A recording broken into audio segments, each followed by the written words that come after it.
We will be starting our from all public side spaces. event. The Taliban has now codified. Distinguished guests, ladies and gentlemen, welcome to Farageer side event, Do Not Abandon Afghan Women. I'm Farzan Rasuli, one of the Afghan women rights activists, and I would like to thank all of you for attending today's event. Findings. Research for the participants interruption. shared that although the restrictions existed for the past 2 years, what the law has changed is the degree of... Thank you. It has been 4 years since we have had events, produced reports, and advocated for our rights. We appreciate the support and the statements of our allies. However, Afghan women are asking for action. And today's discussion is all about action. We ask for action, even if it is small, but it will be much better than big words and unfulfilled promises. Due to the time constraints, and in order to ensure that we stay within our program schedule, we respectfully request that all speakers keep their remarks up to 3 minutes. I would like now to start the first panel discussion, which is our first speaker who will be speaking today. Please join me in welcoming him to share his insights. We have shared the bios of all speakers in the presentation that you would be able to find on the screen above. Our first speaker is Ahmad Nasir Andesha, the ambassador and permanent representative of Afghanistan to the UN Geneva. Ambassador Andesha, the floor is yours. Thank you, Farageer. Thank you very much. I know it's a very packed room, which is great, excellent, and also I think the list of speakers here is very long, so I just want to take the 3 minutes allocated to me. I'd like to first thank the organizers, the sponsors, and all His Excellencies, ambassadors and deputy ambassadors sitting here with me. I don't want to name everyone, just in the interest of time. And I wanted to tell you that how important this issue of accountability for Afghanistan, particularly for the crimes against women, which the Special Rapporteur has termed it as something akin to gender apartheid and gender persecution. I know this has been the basis of our advocacy in the past 2.5 years, and I'm happy to see that is converging toward hopefully an independent investigative mechanism. Needless to say that what the Special Rapporteur has done so far has been at least a source of solace for all women and girls in Afghanistan who are facing an unprecedented onslaught, something which the world has not seen any example of it. In the words of the previous High Commissioner, that Afghanistan was the worst place for women and girls. And I think it was when she was the High Commissioner. I think in the past 2.5 years, the situation has further deteriorated. And somebody has said that in the previous side event, that the women and girls in Afghanistan have been deprived of their human dignity. I think this cannot go worse than this. And in such a situation that we all know that the world is going through a very dangerous and dark time.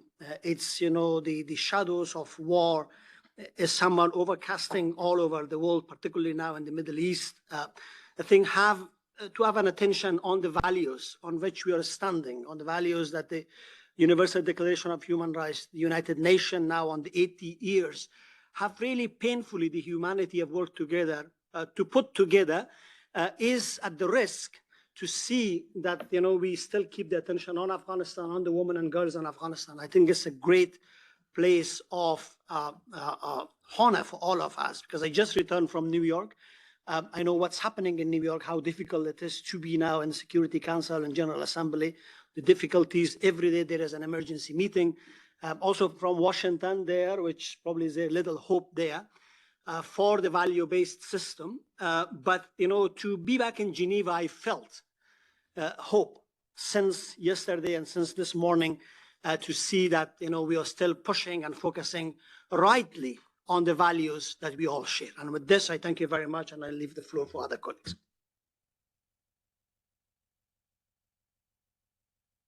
Of collective action, I would now like to open the floor to the next speaker. We are privileged to have with us Nargis Nehan, who is the former acting Minister of Mines and Petroleum and the founder of Farageer. The floor is yours, Ms. Nehan. Excellencies, ladies and gentlemen. Thank you for attending our event today. And my special gratitude to Afghanistan, Albania, Australia, Canada, Chile, Greece, Slovenia, Spain, UK, Womankind, WPHF, and CDGP for co-hosting this event with us. In 2 months, it will be exactly 4 years that Afghan women are erased from the society. Today, on one hand, Taliban are suppressing women, and on the other hand, our allies are ignoring our voices and excluding us from discussions and dialogues about us and our country. Recently, UNAMA has developed the Mosaic Plan for Afghanistan, in which Taliban and international community are treated as the main parties, while Afghan women who are impacted the most are reduced to any other group. We are deeply concerned that once again a process that has the potential of producing a political solution together with all groups for Afghanistan is becoming another series of usual meetings with no impact for Afghanistan. Lack of enforcement of international accountability mechanisms has emboldened not only Taliban, but many other actors to violate the international norms without facing any consequences, resulting into crisis after crisis. Dear colleagues, you have heard a lot from us about our plight, suffering, resilience, and resistance. Today, on behalf of my sister, I'm sharing the following action points with you and look forward to hearing how we can translate these into action and impact. 1. Uphold the UN Charter and resolutions by holding the Taliban to account for their gross violation of human rights, particularly of women. 2. Adopt an all-tools accountability mechanism for Afghanistan, including speeding up the cases of ICJ, ICC, and codification of gender apartheid as a crime against humanity. 3. Continue providing humanitarian assistance to Afghanistan, as cutting off or reducing your assistance to Afghanistan will not affect Taliban. However, it will punish the Afghans, mainly the women and the girls who have already lost all their sources of income. 4. Provide financial, political, and diplomatic support to our resistance, while letting us lead our resistance and decide for ourselves. Farageer's mission is women's rights, agency, and political participation. No matter how many times we fall, we keep rising and claiming not only our rights, but also our country. Thank you. Thank you so much, Ms. Nehan, for emphasizing on comprehensive accountability mechanism. Now I would like to give the floor to Ms. Vasilika Hisi, the permanent representative of Albania to UN Geneva and the ambassador. The floor is yours. Thank you. Dear Excellencies, dear colleagues, dear participants, first of all, please allow me to thank women and girls from Afghanistan who are present here or virtual. The situation of women and girls in Afghanistan has been in focus of the Albanian government since the beginning, not only in my country, but also in international fora, including at the Human Rights Council. Albania has joined since the beginning the international efforts to bring peace and stability in Afghanistan, and we have been vocal in expressing our great concern as the facto authorities pursue their systematic discrimination against Afghanistan people, but particularly women and girls. During the last 2 years, we have co-hosted or attended several events with the active participation of Afghan women and human rights defenders. We appreciate very much the tireless commitment to give voice to the women and girls in Afghanistan. And Albania has praised the courage, resilience, and strength of Afghan women who continue to stand up for their fundamental rights and bravely denounce the regime brutalities. Albania appreciates the efforts to advocate for the voice of women's civil society organizations and human rights defenders from Afghanistan.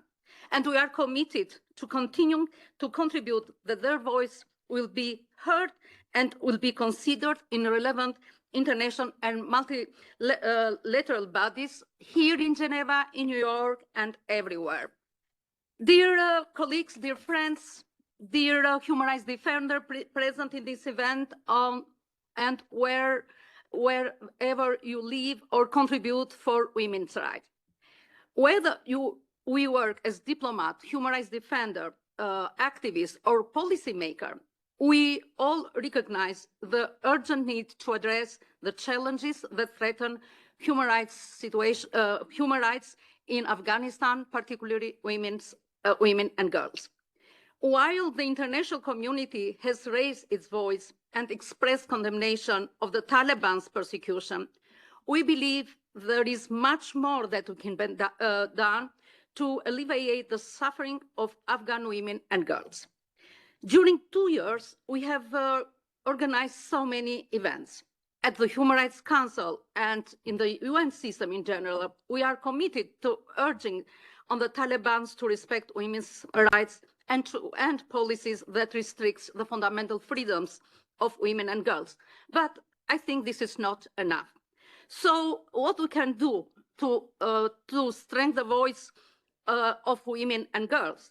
We should continue our support for Afghan women activists and human rights defenders, but we have also to support them through the expertise and to make them possible to be heard everywhere. And which is most important for me is to support the accountability mechanisms. As Albania emphasized yesterday at the human rights session during the interactive dialogue with Special Rapporteur, we stand with people of Afghanistan, especially with women and girls, and we will support international accountability mechanisms, including those addressing gender-based prosecution.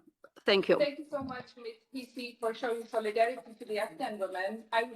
I would now like to invite Ambassador Peter McDougall, the Ambassador of Canada to the UN Geneva.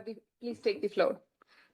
Thank you very much, Ms. Rasuli. Good afternoon, Excellencies, colleagues, distinguished guests. It's a real honor to join you at this event today that gathers Afghan women, civil society, and human rights defenders from around the world.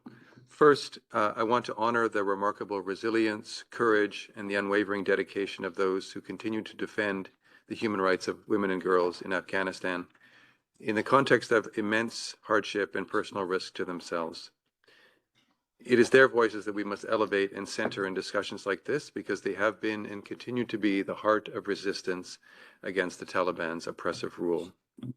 What we are witnessing in Afghanistan today is the institutionalized trampling of women's and girls' human rights.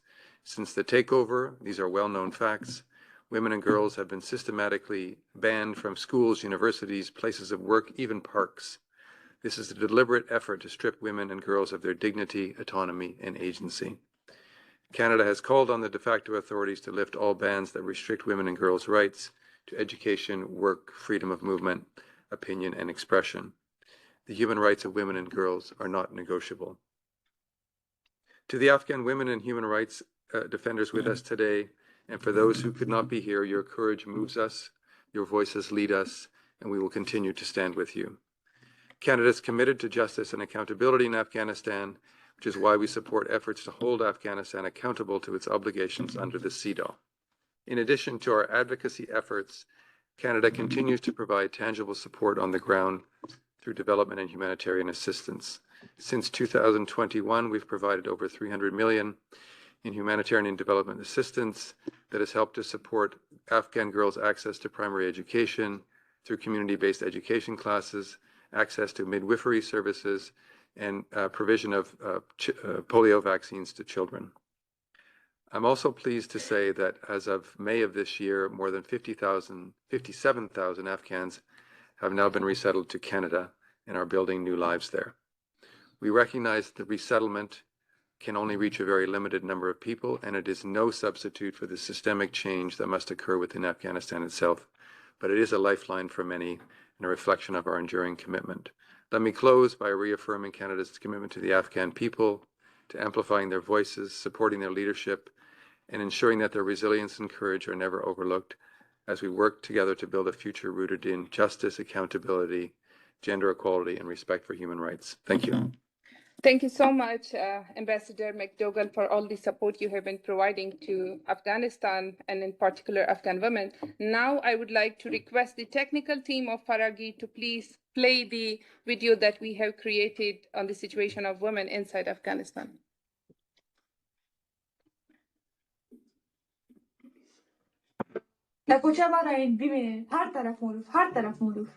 The Taliban issued the Promotion of Virtue and Prevention of Vice law in July. The Taliban issued the Promotion of Virtue and Prevention of Vice law in July 24, putting in place sweeping restrictions on women's dress, social interaction, mobility, and bodily autonomy, and thus codifying in law a system of gender apartheid. It's coming to power in August 21. With more than 100 decrees, Taliban has denied women's fundamental rights, including access to education, employment, and erasing them completely from all public spaces. The Taliban has now codified all the decrees into a law, formalizing and institutionalizing gender-based discrimination into its system of governance. Our report documents the voices of 200 women across 20 provinces of Afghanistan who have shared their experience of the law. Findings. Research participants shared that although the restrictions existed for the past 2 years, what the law has changed is the degree of enforcement, which has led to heightened surveillance. Women believe that the surveillance has increased in the community since the law was issued, with a higher number of morality police swarming the streets, stopping, harassing, arresting, publicly beating, and assaulting women for offenses of wearing a thin hijab, no mask, or traveling alone. The economic burden. The ban on women's employment has rendered once multi-income families into large single-income households, with male family members shouldering all financial responsibilities. While the economic burden of sustaining the household has caused increased stress for men, losing the breadwinner status has in turn negatively impacted women's position within the home.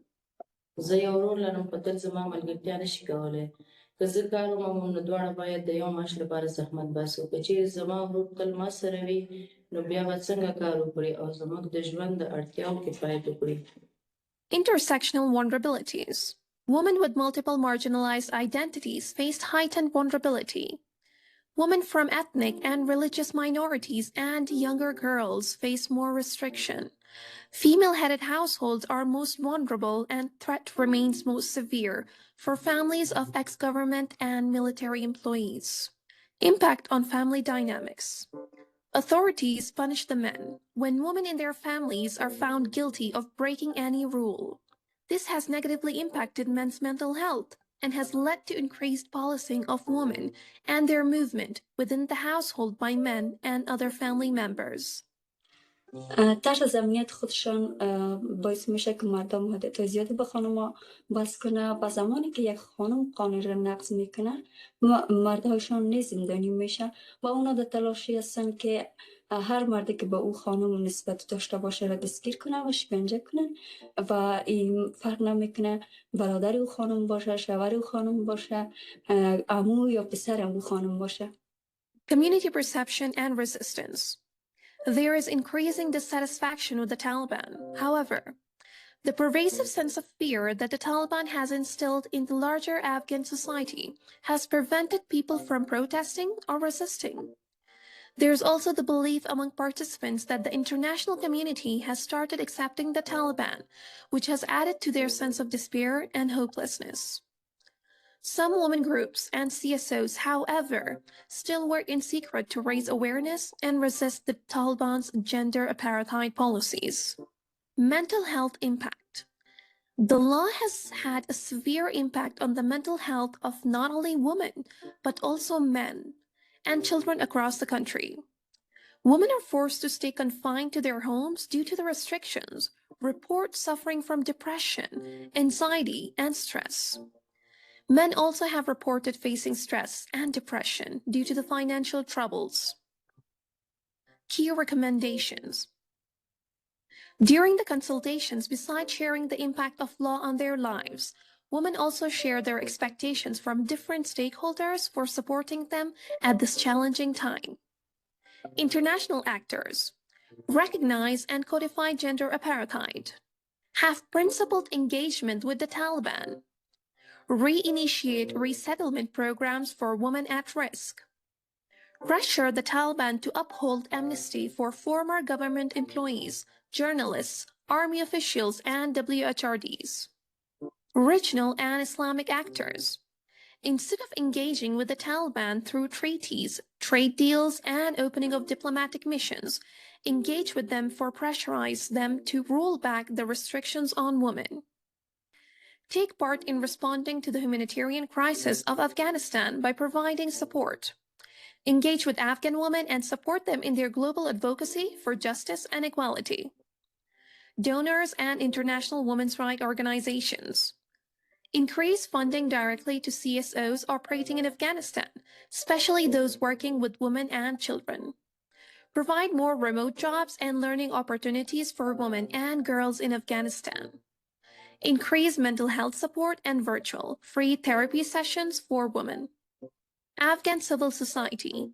Take more creative and innovative approaches and continue building resilience of women and communities.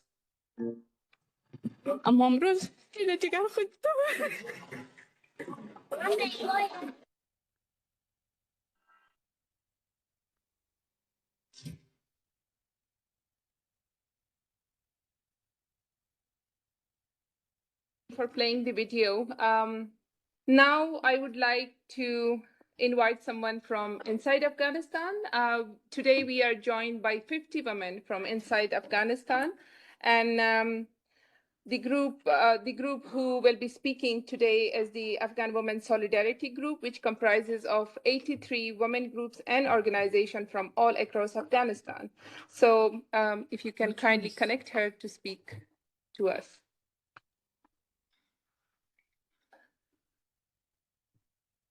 Hi, everyone. I'm a women's rights activist from Afghanistan and the coordinator of Afghan Women Solidarity Group.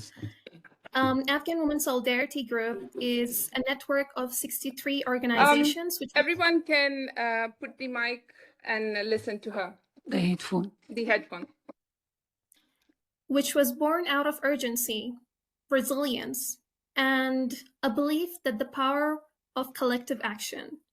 So, as many of you already know, life for Afghan women has changed drastically, and we have been erased from classrooms, from offices, and even from leadership tables. But let me be clear, we have not disappeared. We are still here, we're still meeting online from across provinces, we grieve, and yes, we cry, but we also learn. We document, we mobilize, and we advocate. We make sure to raise our voices all the way from here, from Afghanistan to the whole world. Let me tell you, it isn't easy. But in a world that's trying to break us apart, staying connected is the only way we survive. It's the way how we resist. And being silent is currently not an option for us. As mentioned by one of my sisters, which I always remember, she said that they may take away my books, but they will never be able to take away my mind. We, the women of Afghanistan, we are willing to talk. We're willing to fight for our rights. And there is no excuse for the international community not to consult us in decision-making, especially like the UNAMA's Mosaic Plan or so on. We are not just asking for your empathy, but for your action. Please increase political pressure on the Taliban. But meanwhile, please, in the process, do not punish Afghan women. When assistance funding is cut, it's not the Taliban who suffer. It's the local woman who is in the front line that are suffering. And they are making sure that they are resisting the gender apartheid regime, taking life-threatening risks just to make sure they change their future. So we demand, as an Afghan woman, to have a real presence and voice in shaping our future. Our struggle is not just for Afghan women. It's for the dignity, the freedom, and equality of women everywhere. Do not abandon Afghan women is not just a slogan. Afghan women are asking for solidarity, for support, and inaction. So if you truly stand with us, then let your support demonstrate it. Thank you. Thanks to the Afghan Women Solidarity Group for sharing insights from inside Afghanistan. May I now kindly invite Ms. Dr. Domna Maria Michailidou, the Minister of Social Cohesion and Family Affairs of Greece, to deliver her speech.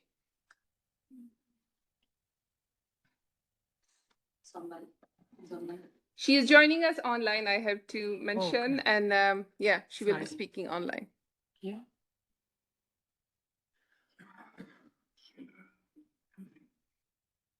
This one?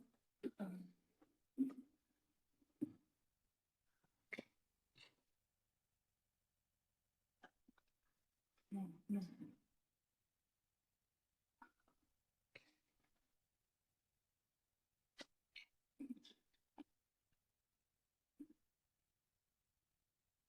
What is she? Yes, no.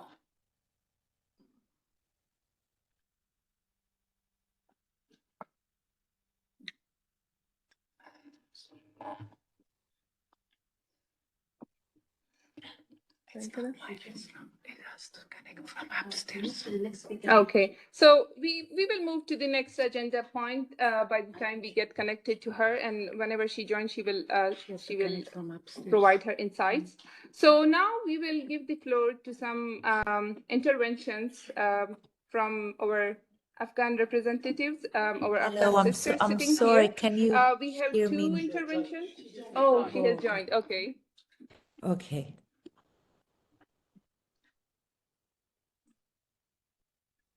Yeah. Hello, I'm very sorry about this. Can you? Yes. Yeah. Dr. Domna Maria Michailidou, please, the floor is yours. Thank you very much. Thank you, Your Excellencies, ladies and gentlemen.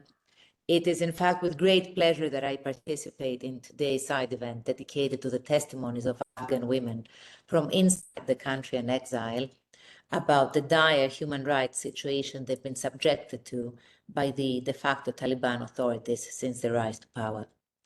Credible reports by the UN officials already bear witness to an ongoing pattern of large-scale systematic violations of women's and girls' fundamental rights in Afghanistan, abetted by the Taliban's discriminatory and misogynistic policies and harsh enforcement methods. These constitute gender persecution and institutionalized framework of gender apartheid. They describe in the dullest colors an institutionalized system of discrimination, segregation, disrespect for human dignity, and exclusion of women and girls, which, by enshrining an ideology of gender oppression in the laws and governance of Afghanistan, has harnessed any autonomy and agency they might have previously had. Still, the voices of all those courageous Afghan women who spoke today and will speak afterwards provide to us the clearest picture of how this system of extreme gender-based discrimination is inscribed in their bodies, minds, restricting every single aspect of their everyday lives under the guise of morality and through the instrumentalization of religion, thus erasing them from public life. The Greek government has stood by the women of Afghanistan since the beginning of the Taliban's takeover in 2021. Through coordinated action, my country helped a number of female members of the parliament, judges, journalists, athletes, and activists in immediate danger to leave the country safely with their families. We hosted them, providing them a safe passage. But these women are only a few compared to the ones left behind. Therefore, compassion for all those Afghan women and girls who continue to resist and struggle for their human dignity must be matched with timely action and effective response by the international community, by all and each single one of us. Greece, as an EU member state and as an elected member of the UN Security Council for 2025-2026, recognizes the disproportionate impact of armed conflict and violence on the security and livelihoods of women and girls, as well as their beneficial role as agents of change in peace efforts. In this vein, Greece prioritizes a gender perspective in the work of the Council, as well as throughout the UN architecture, by duly implementing the agenda on women, peace and security, in order to enhance system-wide coherence in the global efforts to combat gender-based discrimination and violence and accelerate the realization of substantive gender equality. It goes without saying that the situation of women and girls in Afghanistan remains central to these endeavors. Ladies and gentlemen, substantive gender equality is not just a bouquet of nice words of consolation. It has a powerful and transformative potential because it derives from the democratic principle itself. Gender equality has been recognized as essential to advance sustainable development, peace, and security. Accordingly, progress for women is deemed progress for all. So let's intensify our efforts to make the progress of Afghan women a reality, because this way we work not only for the progress of the Afghan people, but first and foremost for the progress of a peaceful, resilient, and gender equal international community as a whole. Thank you very much. To thank Dr. Micheledom for sharing her insights. Now I would like to open the floor to two interventions from the floor.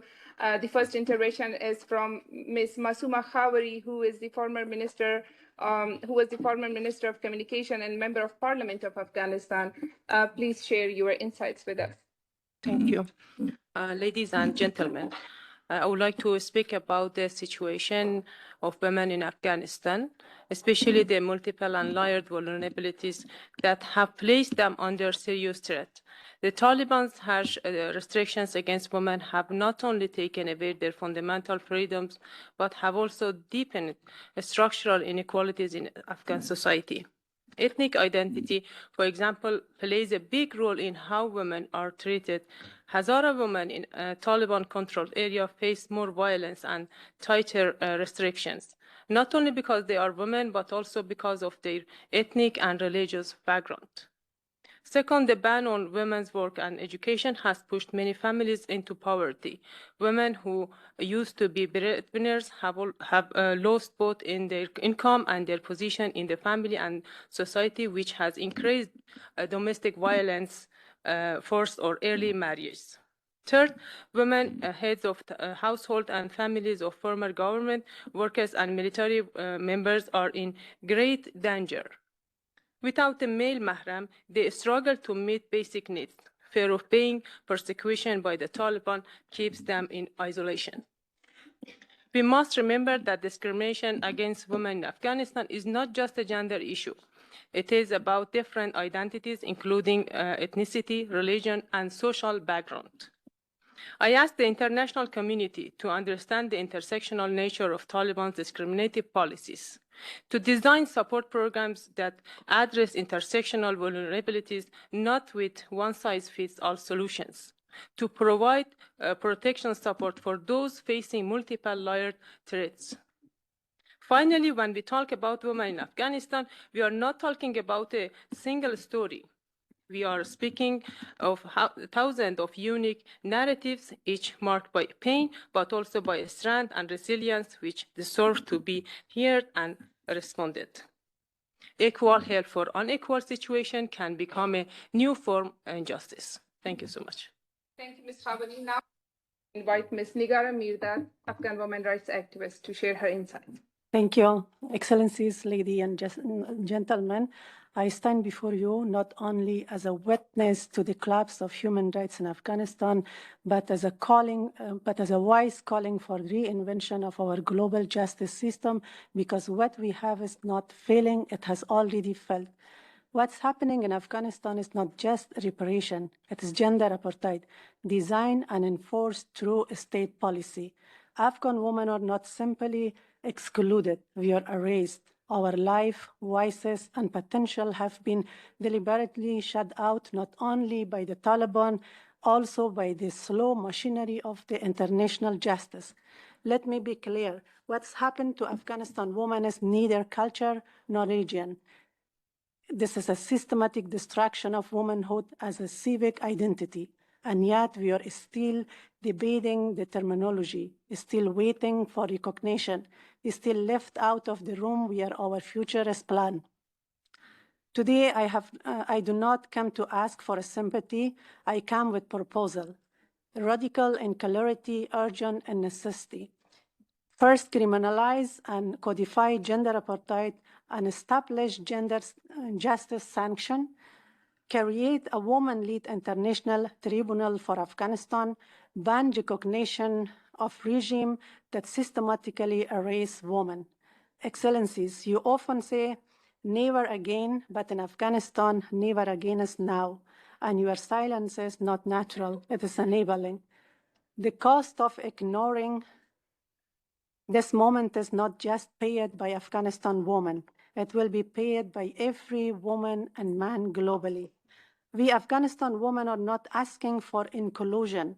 We are demanding co-ownership of our country's future, because justice without us is not justice, it's bureaucracy. Inclusivity and accountability is not a gesture, it's a duty. Thank you.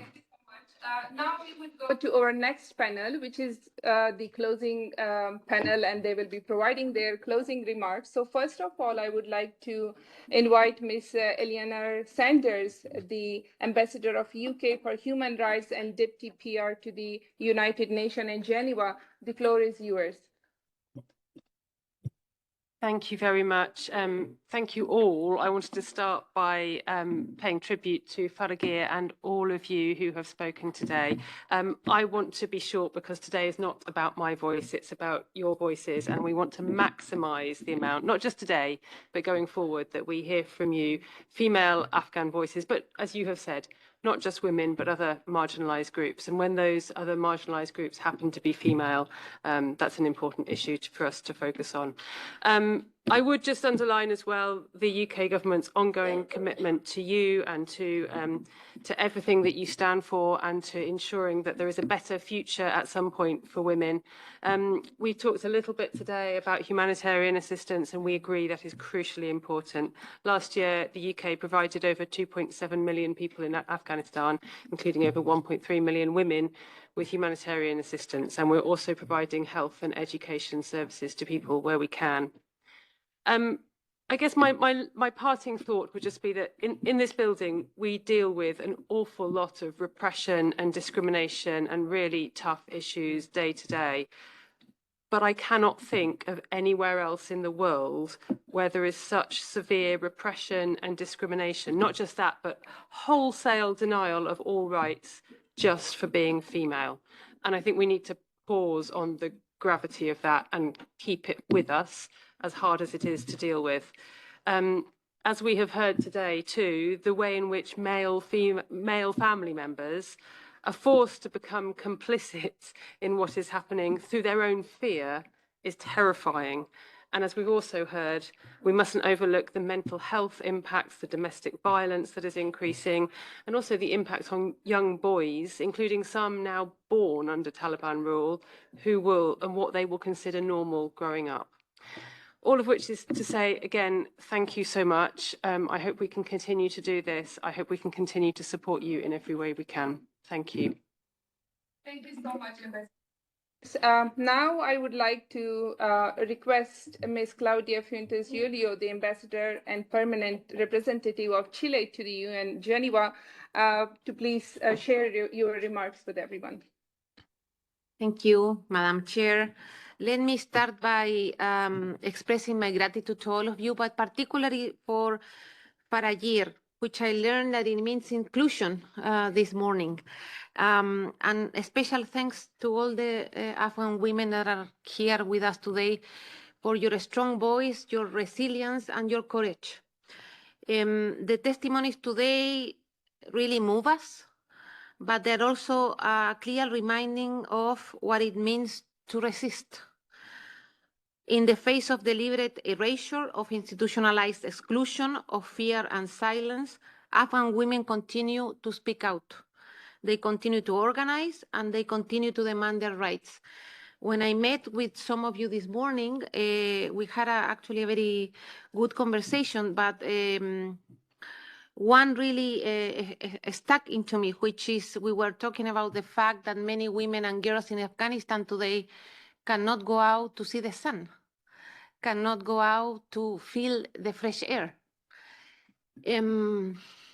I cannot imagine that. And I think that is a feeling that maybe the great majority of Chilean women will feel. It's something that is unthinkable, that someone can even lose your right to movement and to see the sun. So these are the kind of discriminations that Afghan women are facing. And this is why Chile is committed to support you and to stand in solidarity with you. Chile, as a member of the Human Rights Council, let me tell you that we will continue committed to these principles. We have been supporting the work of the Special Rapporteur on Afghanistan. Richard is here, and we will continue working for accountability that is so much necessary in Afghanistan. Let me just end by saying to all of you today, and all the women and girls that are hopefully are able to watch this seminar, that we hear you. Your courage is not invisible. Your struggle is not in vain. Your dignity is not negotiable. Thank you. Thank you so much, Ambassador Julio. Now I would like to invite Ms. Anita Pippen, the permanent representative of Republic of Slovenia to the United Nations, to please deliver your remarks. Thank you. Thank you very much. Thank you for inviting me.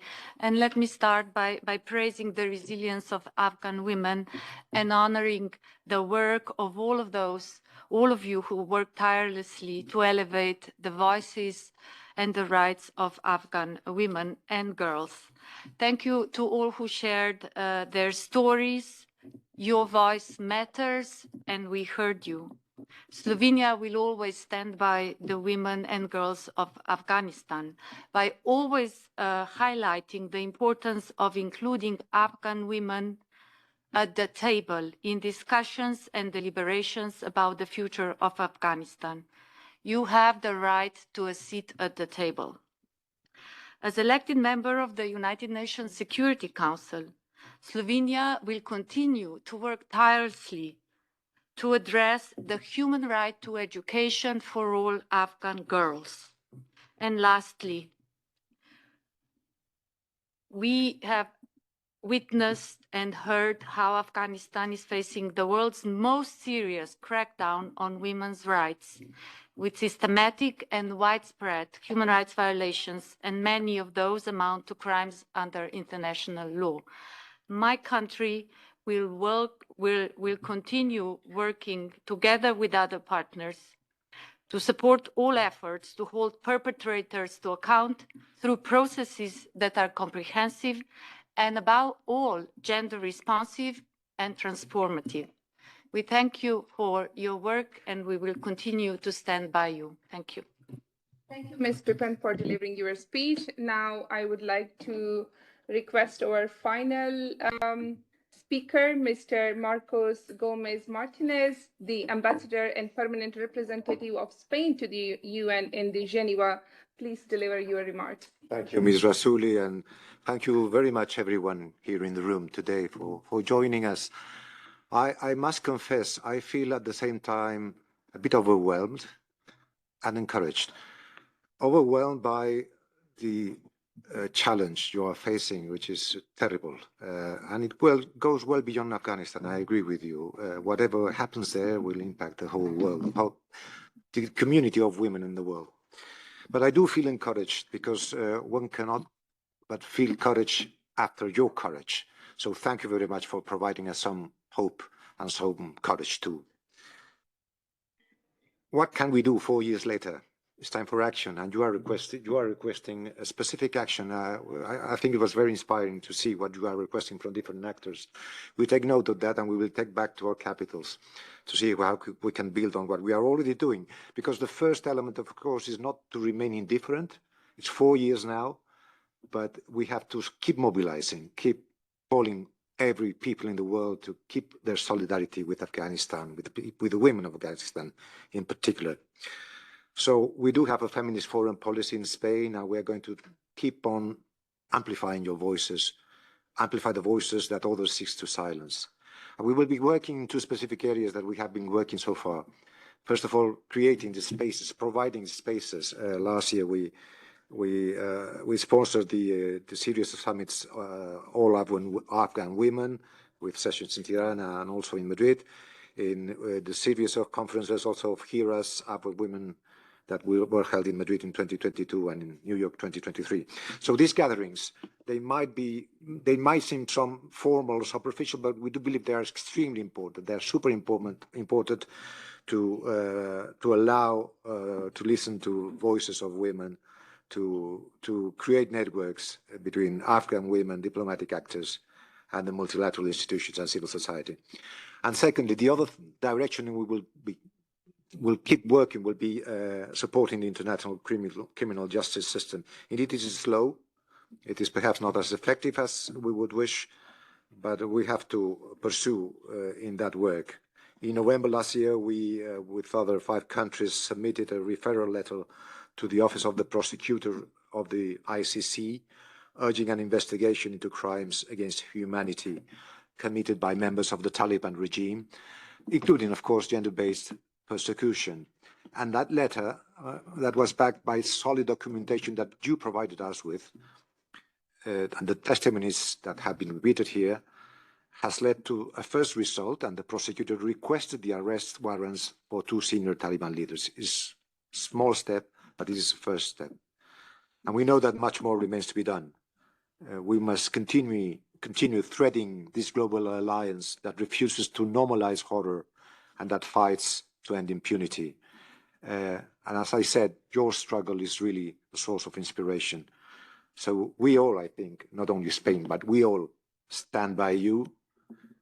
We hear you, we believe in you, and we will not stop until your rights are restored and justice is served. Thank you. Thank you, Ambassador. And now at the end, I would like to give floor to... Yeah. Just go ahead with the conclusion. Okay. So while thanking all the speakers, let us wrap up today with the following action points. Number 1, gender apartheid must be codified as a crime against humanity. Number 2, humanitarian assistance must continue, particularly in supporting women-led families in need. Number 3, the Mosaic Roadmap must become inclusive and comprehensive, and this opportunity should not be lost. Number 4, Afghans will continue their resistance, and it is the moral duty of the world to stay with them by supporting them financially, politically, and diplomatically.